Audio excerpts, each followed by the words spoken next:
The villa in Tuscany was breathtaking. Golden light soaked the stone walls, olive trees swayed gently in the breeze, and everything smelled like rosemary and rich Italian earth. But for Zara, the beauty of the place only made her feel smaller.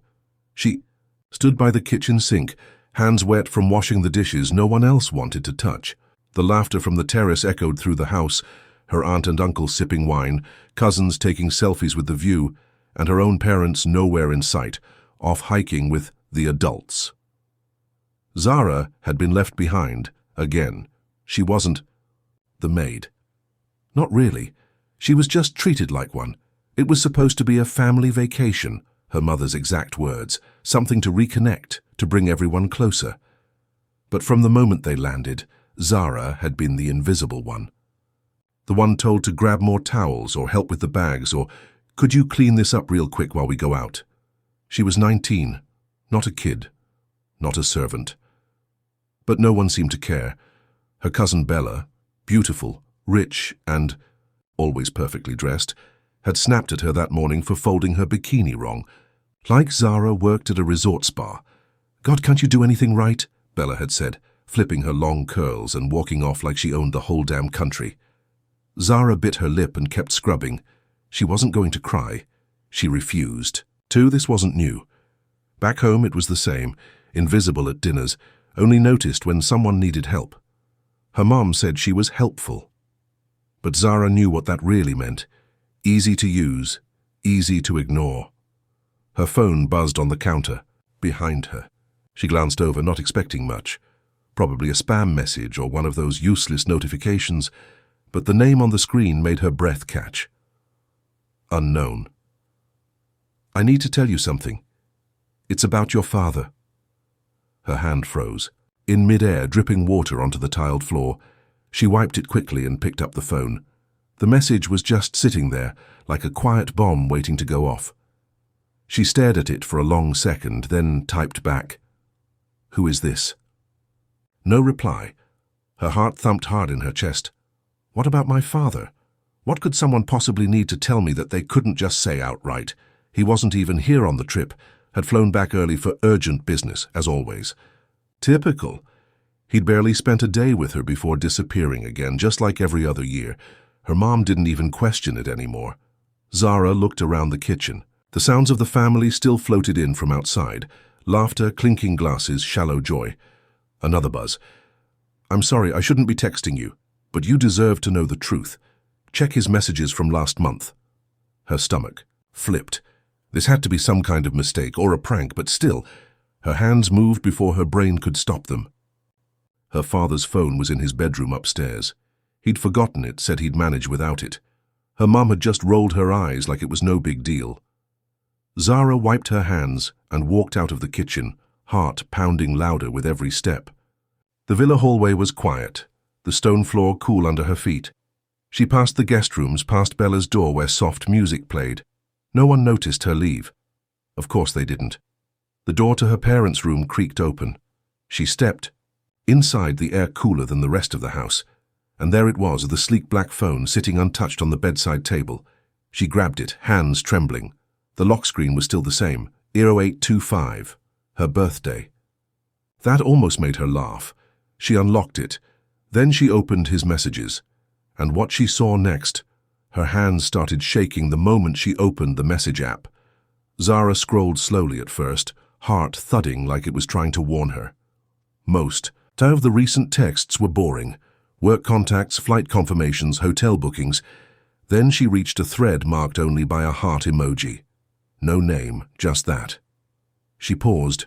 Why would her father, a man who barely hugged her mom in public, save a contact like that? She tapped the thread. There were dozens of messages.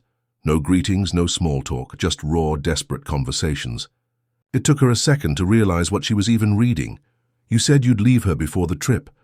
I'm tired of hiding. I'm not your secret anymore. You owe me more than hotel rooms and excuses. Zara's breath hitched. Her father had been having an affair. Every message confirmed it again and again.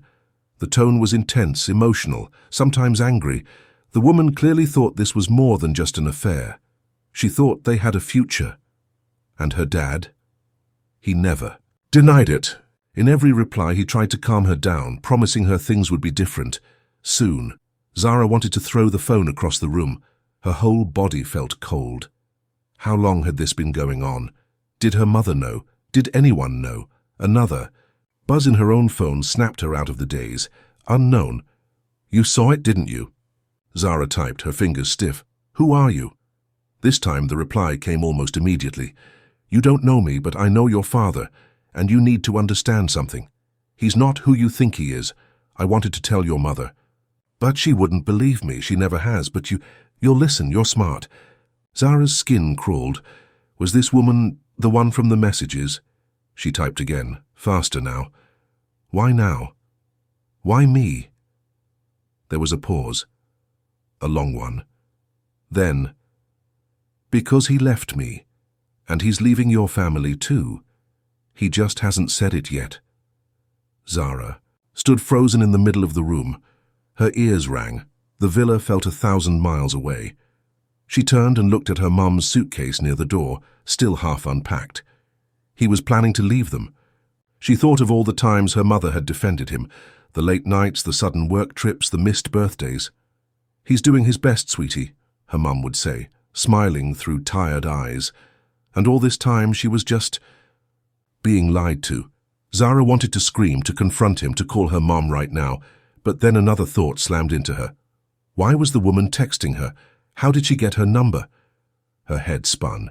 Then another message appeared. You think this is bad? Look under his bed.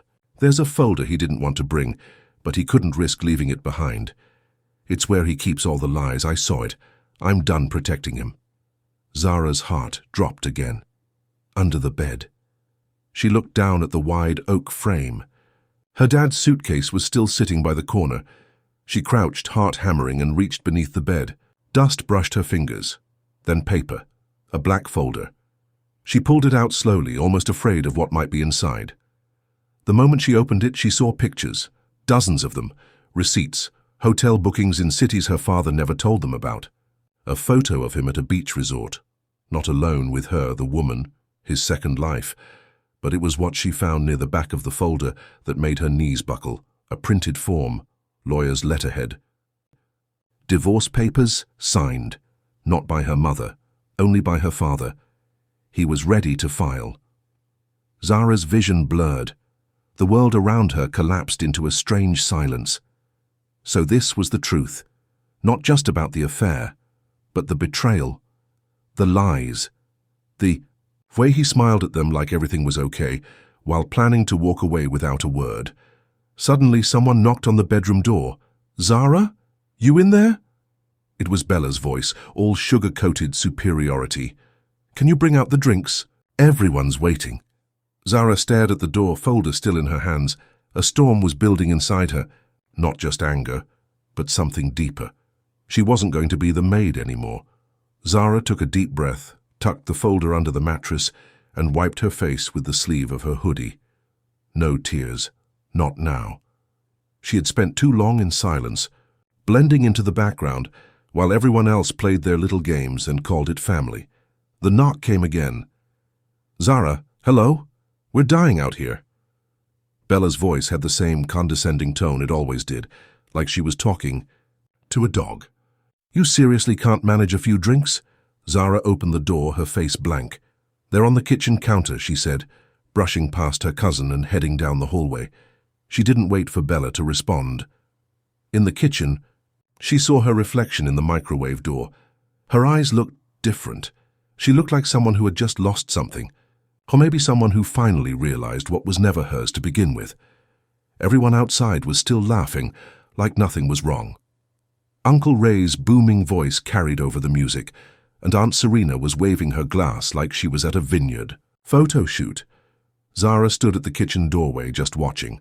Her mom had returned from the hike and was smiling politely at some joke her brother-in-law made, like she didn't know her marriage was a few legal signatures from being dead.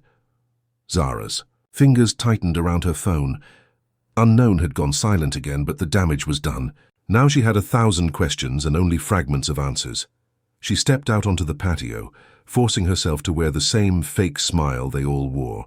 She handed her mom a glass of wine.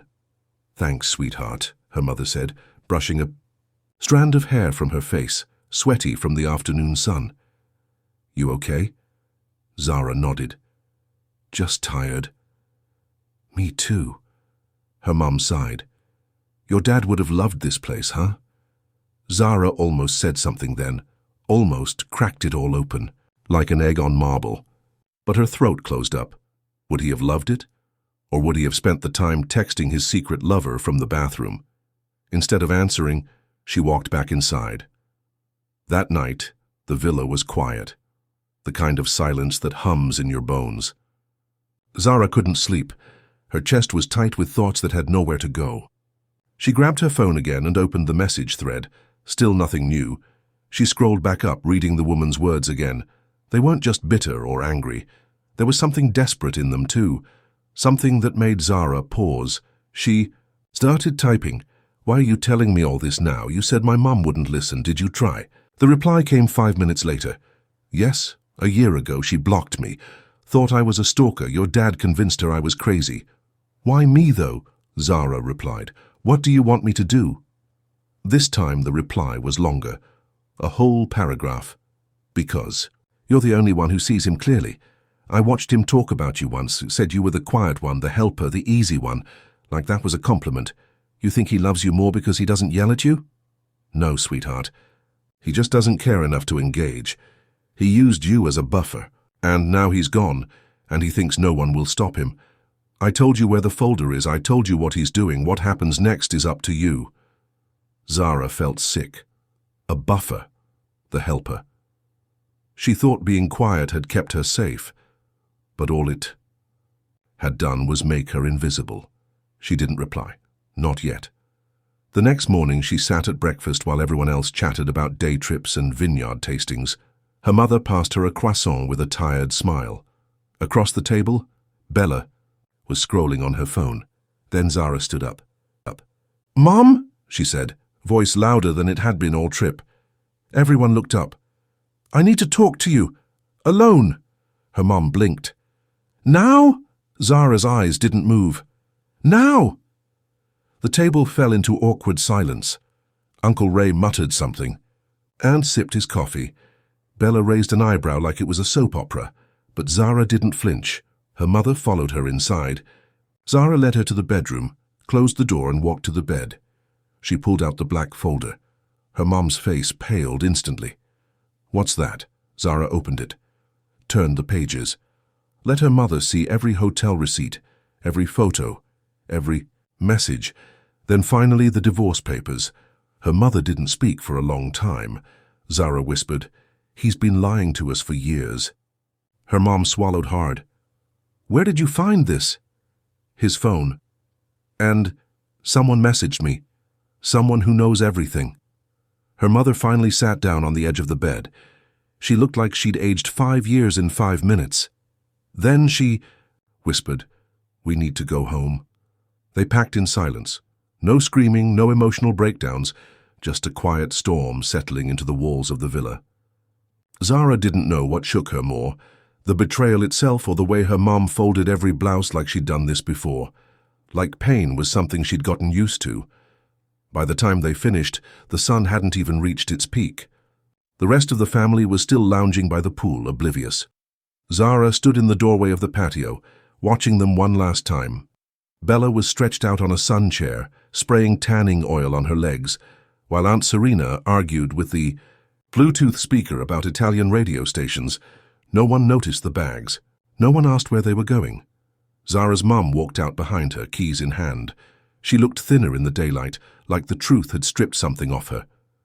"We'll book a hotel in Florence tonight, then we'll fly out tomorrow." Zara nodded. "What should I tell them?" her mum asked, not looking at her. "Tell them you forgot something back home." Her mother smiled weakly. "That might be the first honest lie I've told in years. They didn't say goodbye, just got in the rental car and drove."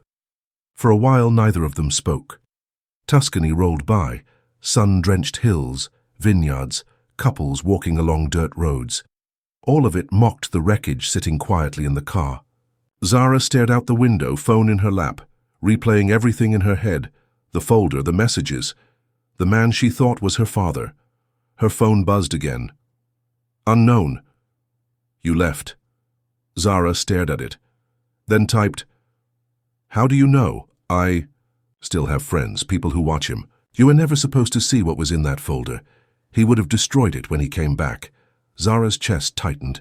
The fact that she had beaten him to it was pure chance. Her mom noticed the text and glanced over. Is that her? Zara nodded. Her mom hesitated, then asked, What else did she say?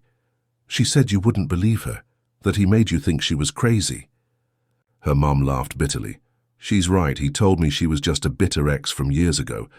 Said she showed up at his office once and made a scene. I even told him I was going to call the police. And you never doubted him. Her mom looked away. When you love someone that long, you stop asking the wrong questions, or maybe the right ones. They checked into a quiet hotel tucked between old Florentine buildings. It smelled of wood polish and lemon, and the receptionist barely spoke English. Zara liked that. She didn't want to talk. She just wanted a moment to feel anything. That night after they unpacked, Zara couldn't sleep again. Her mum was sitting on the edge of her bed, scrolling through her phone, probably reading and rereading the divorce papers, trying to find a reason, a loophole, a lie she could cling to. Did you love him? Zara asked suddenly. Her mum didn't look up. Every version of him he let me see. That hit harder than Zara expected. Later, she typed another message. Why did you stay with him so long if he was hiding so much? This time, the woman replied instantly. Because I was stupid. Because I thought I was different. I thought I was the woman, not another woman. Until I realized he used me just like he used you, just like he used your mom. So why tell me all this? What do you want from me? Nothing. You're lying. A pause. Then the reply came slower this time. Fine, I want you to make him answer for what he did. I want someone to finally stop pretending he's some great man. Because if your mom won't do it, maybe you can. Zara locked her phone and stared at the ceiling. She didn't know what was worse, finding out her father had been living a lie, or realizing she might be the one who had to burn it all down. The next morning, her mother sat across from her at breakfast. What now? Zara asked. Her mom looked up from her coffee. We go back, not to the villa, not to him, home, and then I'm calling the lawyer. Zara didn't smile, but for the first time in days, her chest felt lighter. Then her phone buzzed one more. Time. He's flying back tonight. He doesn't know you know. You should be there when he lands. Florence's airport was dimly lit and mostly quiet, the kind of place that felt like it was holding its breath. Zara stood near the arrival, gate with her hood pulled up, hands jammed deep in her pockets. Her mum waited in the rental car outside, giving her space. Not because she didn't care, but because this was Zara's confrontation, her choice, her war. The buzz of travelers coming through the sliding glass doors barely registered. Zara was numb, running on adrenaline and instinct. Every sound around her faded behind the storm in her head. Then she saw him, her father. Tall, confident, shoulders square like he hadn't just lit a match under his entire family. He looked tired, but not like someone who had regrets. More like someone who had just closed a deal and was planning his next one. His carry-on bag was slung over his shoulder, phone in hand, as he scanned the crowd. Zara stepped into his line of sight. He blinked. Zara. She didn't answer. He looked around, a little confused. What are you doing here? You're supposed to be in Tuscany with your... I know, she said flatly. He froze. Know what? Zara pulled out her phone, opened the photos, and turned the screen toward him. The hotel receipts, the messages, the divorce papers. His face dropped like a building without a foundation. Just crumbled. Where did you... You left your phone and your other life under the bed. People were passing by, rolling luggage, talking, laughing, living normal lives. Meanwhile, Zara stared down the man who taught her how to ride a bike, the man who missed half her birthdays with the same excuse every year. Work, always work, he tried to speak. Zara, listen to me. No, you listen. Her voice didn't crack, not once. That surprised even her. I know about the lies, and I know you were planning to leave without saying a word. To her, to me. You were going to disappear and let us clean up the mess." His expression shifted, like he was putting on another mask. Calm, measured, like always. "It's complicated." "No, it's not. You're a coward." That one hit. His jaw tensed. He looked around like someone might be listening, but no one cared. Just another father and daughter at an airport. Zara stepped closer. "I used to think you didn't yell at me because you respected me, that you saw me. But I get it now. I was the easy one, the quiet one, the one you didn't have to lie to because I never asked questions." He tried again. "Zara, I didn't want you involved. I didn't want you hurt." She laughed, cold, hollow. "You didn't want to be accountable." His shoulders sank just a little. "I never meant for you to find out like this." "No. You never meant for me to find out at all." They stood there for a moment in silence, just father and daughter and strangers now. The air between them was full of broken things. Then Zara took one step back. "I'm not coming home with you." His eyes narrowed. "You're just going to run off, like your mother?" "She didn't run, she left. There's a difference. She finally chose herself." He shook his head, voice rising. "Zara, you don't understand what you're throwing away." "No," she interrupted. "You don't understand what you already threw away. Me, her, us." Before he could respond again, Zara turned and walked out of the airport. Her heart felt like it was beating outside of her chest, but she didn't stop, not once. Her mom was waiting in the car, staring straight ahead, eyes glossy. "Did you say what you needed to?" she asked softly. Zara nodded. "Yeah, I did." Her mom reached over and squeezed her hand, and for the first time, Zara felt something she hadn't felt in weeks. Control. They didn't speak again on the drive. They didn't need to. But somewhere on that empty road back to the hotel, Zara's phone buzzed one last time. Unknown. "He never saw it coming. You did good. Now go finish what he started, but on your terms." Zara looked out the window, at the night sky, eyes steady. For once, she wasn't invisible, she was free. 2 months later, the house didn't feel like a battlefield anymore. It was quiet, sure, but a different kind of quiet. The kind you earn after surviving a storm. Zara sat at the kitchen table, sipping lukewarm tea, watching her mom go over the divorce documents one last time. They were back home now.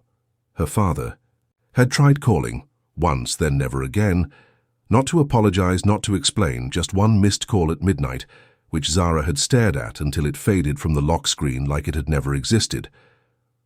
"Court dates in 3 weeks, her mom said without looking up. "Lawyer thinks it'll be quick. He didn't contest anything, he just signed." Zara nodded, tracing the rim of her mug. "Of course he did.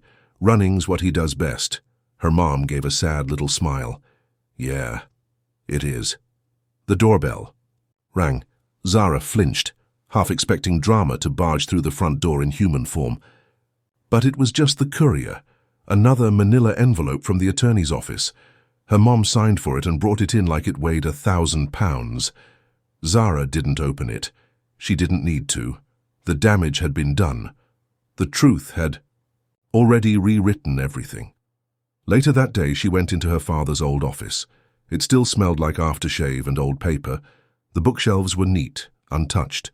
On the desk, his favorite fountain pen sat in its holder, like it was waiting for him to come back.